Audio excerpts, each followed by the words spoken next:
Auditor General will go ahead and brief you members of the press. Thereafter, we'll open it for questions and answers. Auditor General, you're welcome.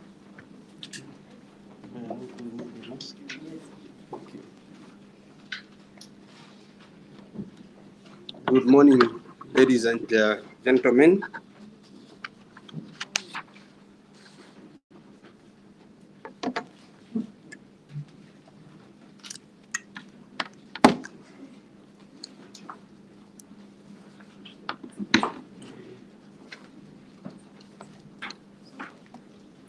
The Deputy Auditor General in charge of audits, the Deputy Auditor General Corporate Service Division,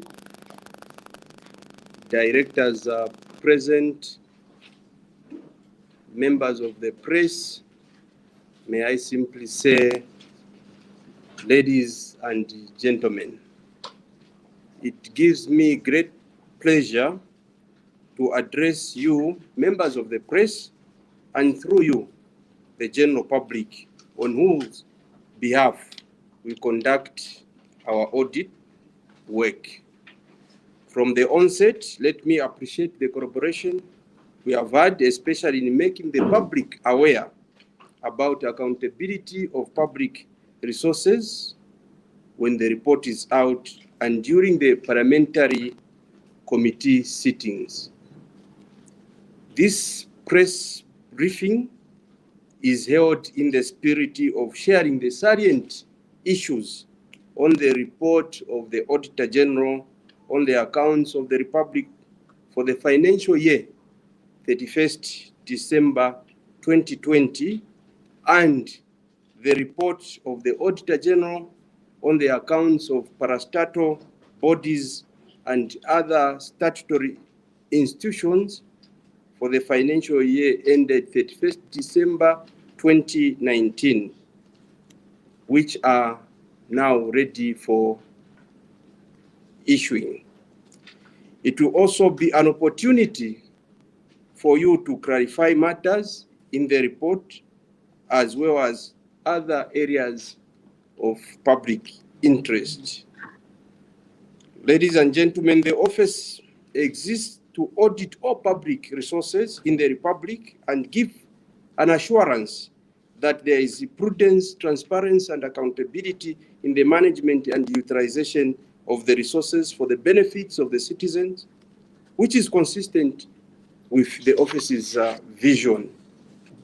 According to Article 212 of the Constitution of Zambia, Amendment Act number 1 of 20, Amendment Act number 2 of 2016, it provides that I shall not later than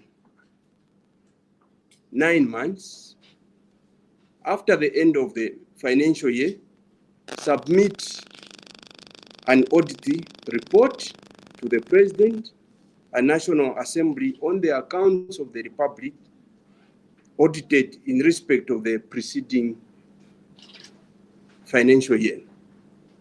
So this exercise we are trying to do is a requirement of the Constitution. Let me say we are communicating to the public through you as per the requirement of the Constitution that every year after the end of that particular year, the following year, 9 months down the line, I should be able to submit the audit reports. Today is 30th September. We are within the constitutional timelines.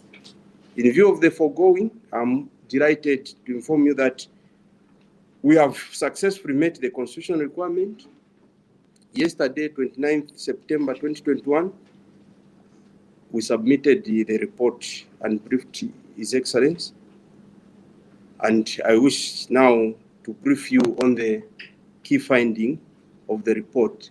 I also need to mention that we have also submitted the report to the Speaker of the National Assembly.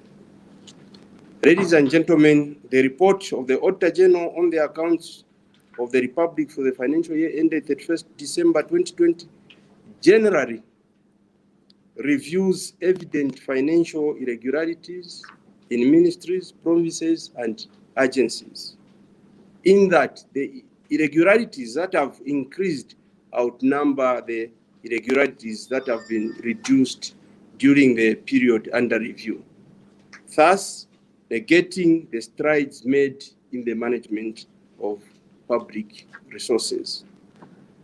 The major findings on the report of the Auditor General on the accounts of the Republic for the financial year ended 31st December 2020 are the following. The irregularities where we have seen upward trend include wasteful expenditure, failure to follow procurement procedures, and vouched expenditure, unaccounted for revenue, unaccounted for funds, unretired accountable interest, irregular payments, failure to recover loans, and non-submission of expenditure returns. The largest irregularity amounts in the report is wasteful expenditure, which increased from 3.7 million in 2019 to 1.4 billion in 2020, representing an increase of 378%.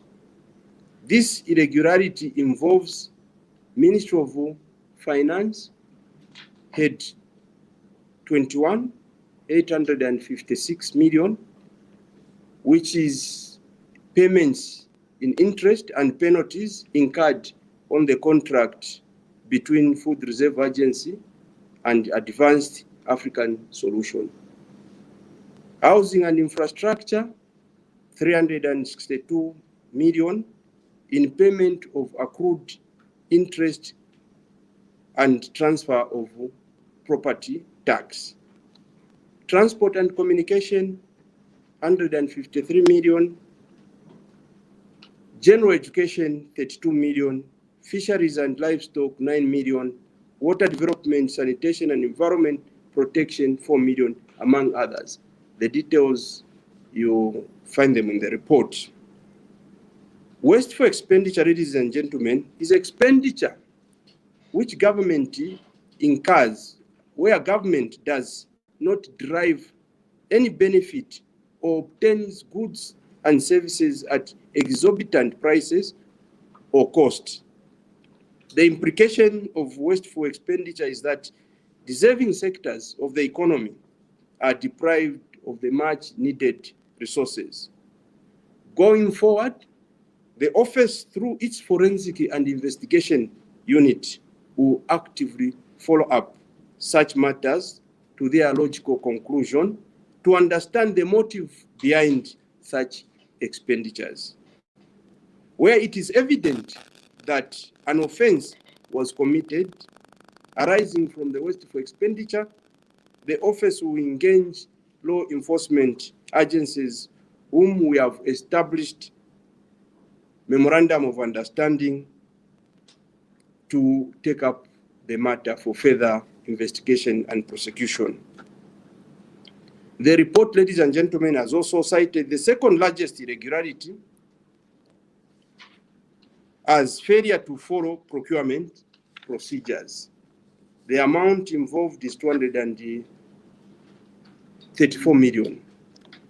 This irregularity increased from 404,500 in 2019 to 234 million in 2020, representing 463 increment in terms of percentage. The huge jump is of great concern to us as an office, and it is a clear indication of non-compliance to the Zambia Public Procurement Act and disregard of procurement guidelines in the purchase of various goods and services. Further, the third matter of concern, which has seen an upward trend, is unvouched expenditure, which increased from 1.5 million in 2019 to 28 million in 2020. Unvouched expenditure is when payment vouchers are not availed for audit because they are either missing or are availed for audit but are inadequately supported. This irregularity is worrying as it may be a means of concealing wrongdoings in ministries, provinces, and agencies. Ministry of Finance accounts for the significant part of this irregularity in amounts totaling to 25 million. The office will further look into this irregularity through its forensic and investigation unit. Also of great concern in the report is failure to recover loans issued through empowerment programs, especially in the Ministry of Youth, Sports and Child Development in amounts totaling to 83 million. This irregularity deprives other would-be beneficiaries from accessing the loans as the money would be tied to non-performing beneficiaries, thereby frustrating a well-intended government empowerment program. Ladies and gentlemen, the upward trend shown in the report is attributed to poor supervision, failure to consult the Attorney General when entering into contracts, and poor contract management. On the other hand, the report has also highlighted irregularities that have shown a downward trend, which is commendable.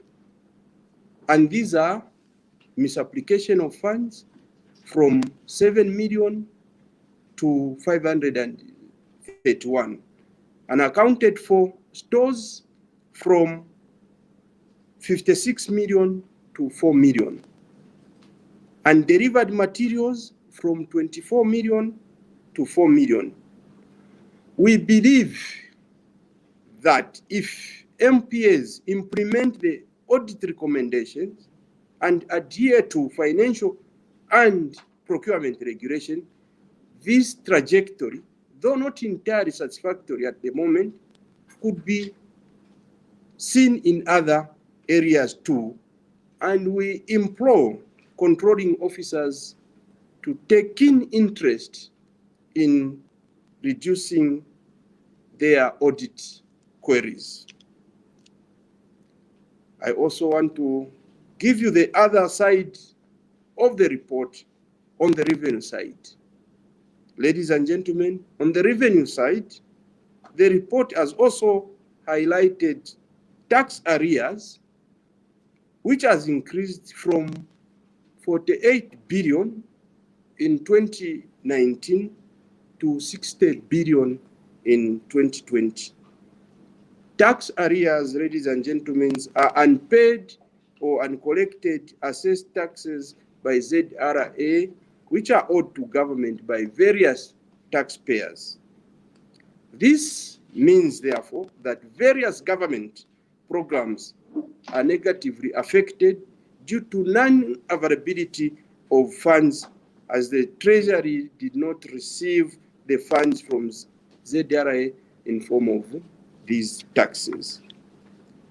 Further loss of revenue as a result of expired custom importation permits of 62 million.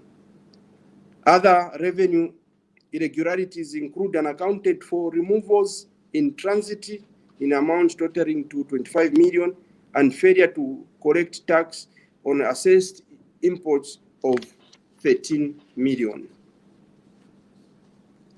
That concludes the summary of the report on the accounts of central government.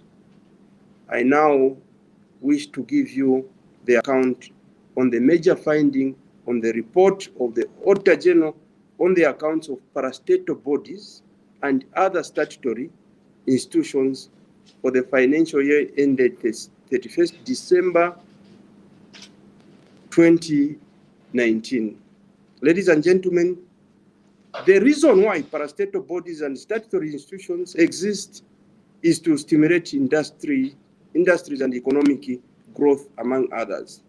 The finding of the report of the Auditor General on the accounts of parastatal bodies and other statutory instruments for the financial year ended 31st December 2019 generally reviews poor financial performance of parastatal bodies and the statutory institutions. The summary is the following. The report highlights failure to collect funds in amounts totaling to 16.6 billion as the largest irregularity, followed by failure to remit or settle statutory obligation of 1 billion during the period under review. The failure to collect funds, which includes penalties, amounts to 13.1 billion, was due to entities such as National Pension Scheme Authority, Local Authorities Superannuation Fund, Energy Regulation Board, Zambia Postal Services Corporation, failing to collect and remit employee contribution from several employers. The institutions that failed to collect funds involve NAPSA, like I indicated, LASIF.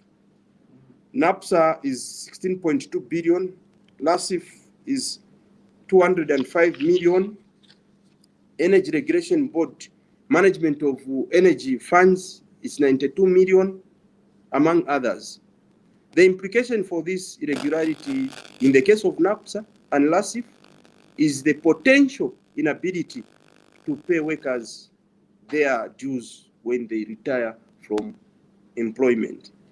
In the case of the energy funds, government is deprived of these funds as they are supposed to go into the treasury and support government operations.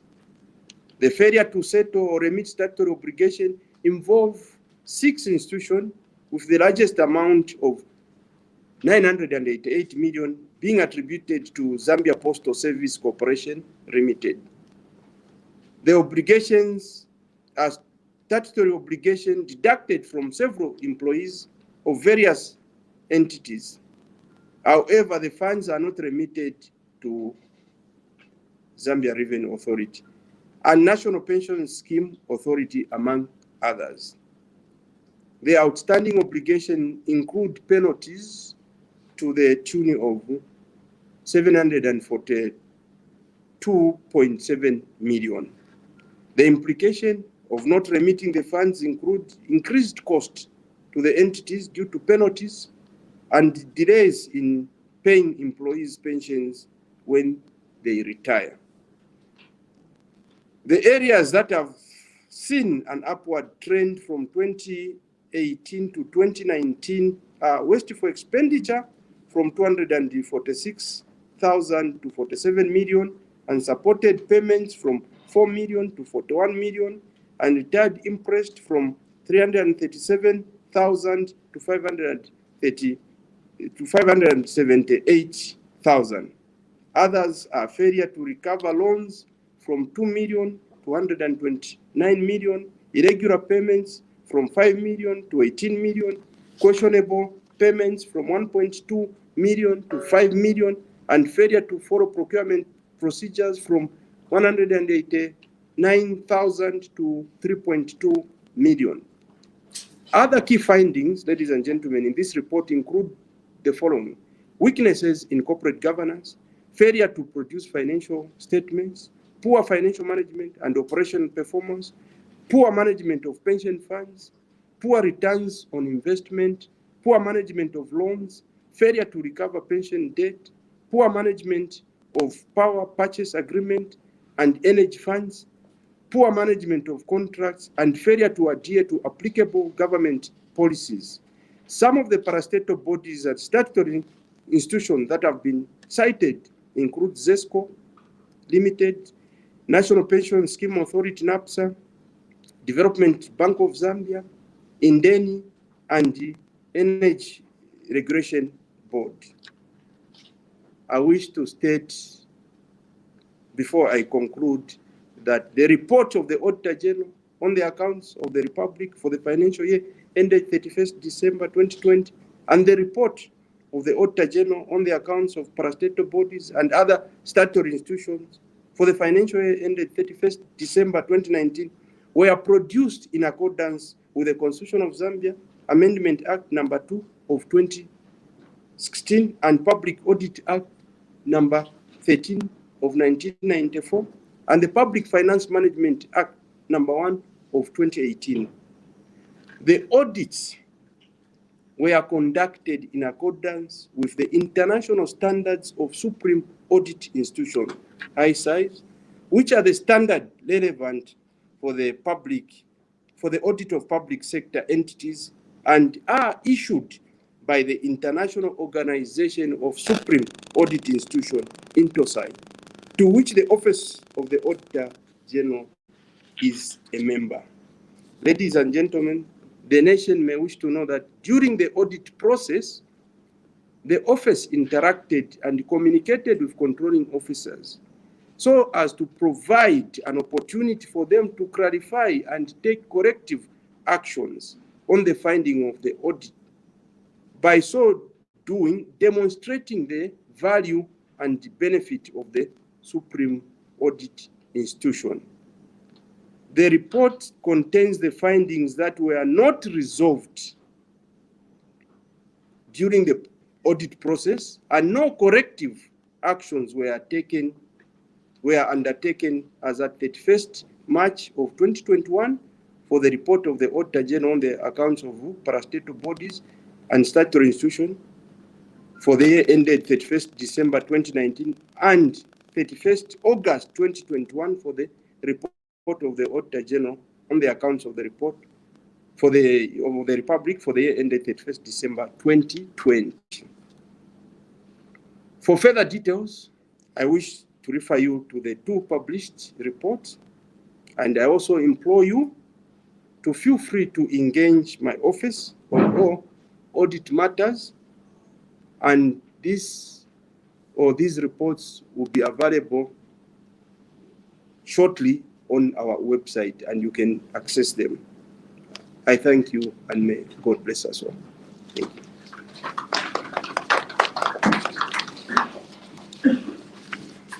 Ladies and gentlemen, thank you very much, Auditor General, for a well-articulated brief. At this particular juncture, I'll allow for questions. We'll proceed as follows. We'll take the first set of 3, if any. Then the Auditor General will respond together with his management team. Thereafter, we'll go for another set of 3. Can I see those who would want to ask questions to the Auditor General? Just by way of indication, you indicate your... Do we have any questions? Okay, I've seen one. Priscilla, just tell us your name and where you're coming from.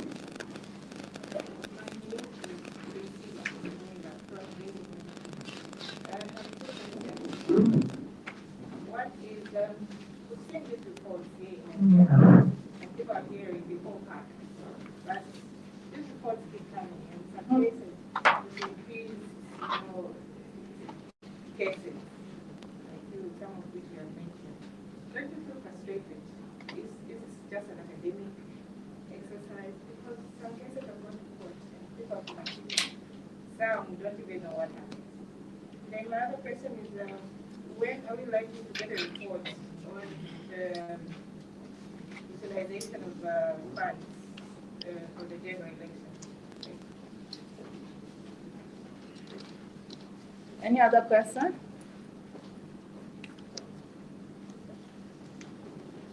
AG, you may wish to respond to the 2 questions. Okay. Thank you for that question, and thank you for sharing our frustration. We do get frustrated, for sure, because we are a creation of the Constitution. The people of Zambia created the institution as you are aware, this is the representative democracy. So the people of Zambia created this institution to oversee the utilization of resources. Parliament passes the laws, the executive implements the laws. Our responsibility is to check on what the executive is doing and report back to Parliament and the citizens like we are reporting, so that people are charged with the responsibility of managing these resources are held accountable. We have got institutions that are supposed to take up the responsibility of our findings for further processing. And I can confirm now that we have got a very strong working relationship with the Drug Enforcement Commission and Corruption, the SEC. We have got a very good working relationship with the Financial Intelligence Center. And now we are sharing this information. From this press conference or press briefing, we'll be able to sit with our sister institutions and give them the report and point to the report areas where we think there are potential areas for prosecution. And looking at our sister institutions, I think they're up to the challenge. You start seeing results now, and some of the results have been achieved in the past. And I think, like you have indicated, citizens want to see a lot of results, and working together definitely will have these synergies to show results, and we think going forward will achieve the intended purpose where people who are responsible for management of these, your resources, are held accountable to ensure that your resources are used or utilized to the benefit of you as citizens of this great country. On the issue of the audit for the utilization of election funds, we have started already. We are present at the Electoral Commission. We are present at the Ministry of Home Affairs, those institutions that received the resources, also the district, the councils. We are going to issue the report first quarter of 2022. That is our plan, because of the magnitude of the work that is involved. I thank you.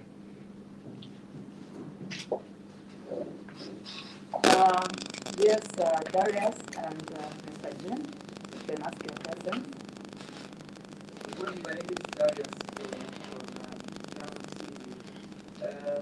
my question is maybe not focused on the reports, but the findings that you have shared. Another report by the EIA on the exports of Angola.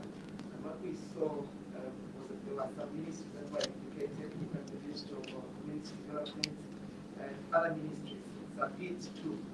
And we have come to be made aware that the PITs did submit their export license to be audited. Just want to find out if you can confirm to us that you have the export license and what are some of the things that you are looking into based on what has been submitted to you. Thank you. In Mandela, my friends, about the wasteful expenditures, there is a sharp increment. What could there be reasons and with the combination that can be come to at least less than 10%? Again, there was sometimes where the public was asking why the Auditor General has not given power to prosecute. How far is that far? Now the public was asking we can be given the power to prosecute the powers.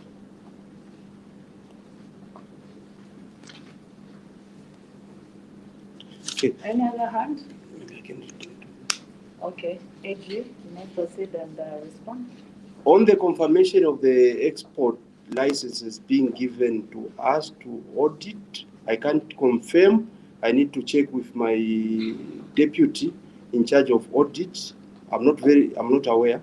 But what I can confirm is that we are doing audits on extractive industries, and we have also started doing audit on natural resources, and we are going to do a comprehensive audit on the management of Mukula. That I can confirm. But on the others, we can still arrears, and I will confirm once I get the information from my deputy.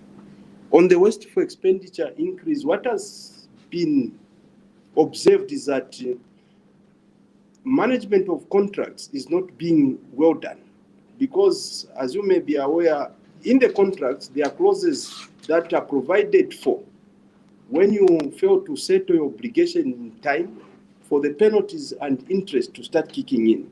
What we have observed is the failure to honor the contracts on time from government point has resulted in the contractors and other institutions start claiming interest and penalties on delays by government to honor, or failure by government to honor their obligation on the, or to honor their contractual obligation. If we were to do things the way they are supposed to do, this could be avoided.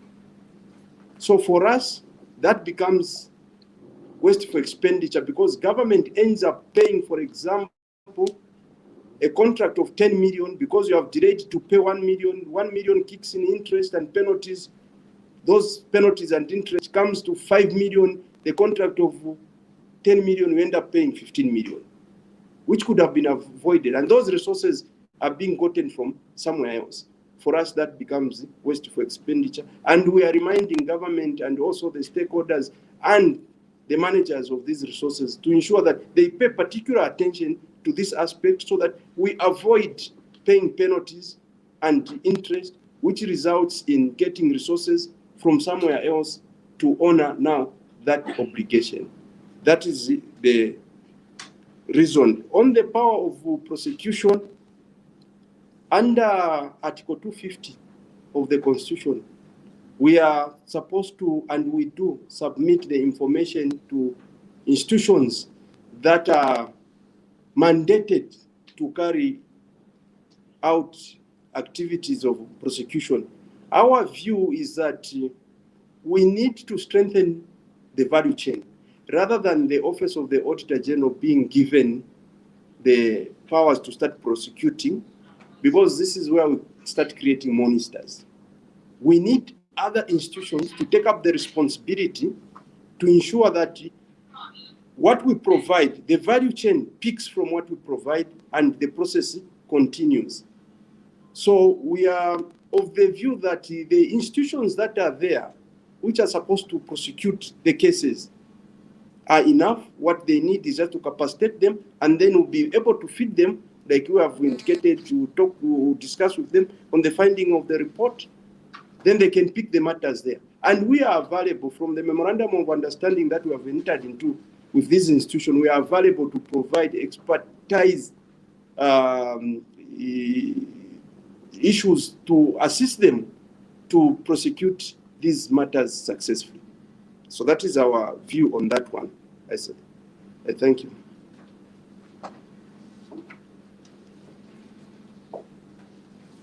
The last set of questions, if any.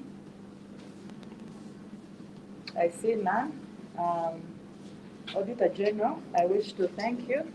I wish also to thank members of the press for gracing us with your presence. Feel free to remain behind and get copies of the briefing notes and also the soft copy reports. This marks the end of our press conference, and I'll allow the Auditor General to leave, as well as the Deputy Auditors General who were also in our meetings. Thank you. Thank you so much for coming.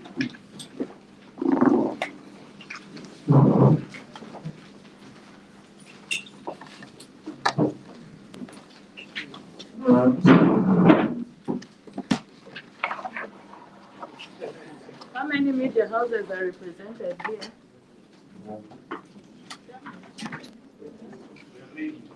In excess of 10? Over 20? Okay, counting 1, 2. Where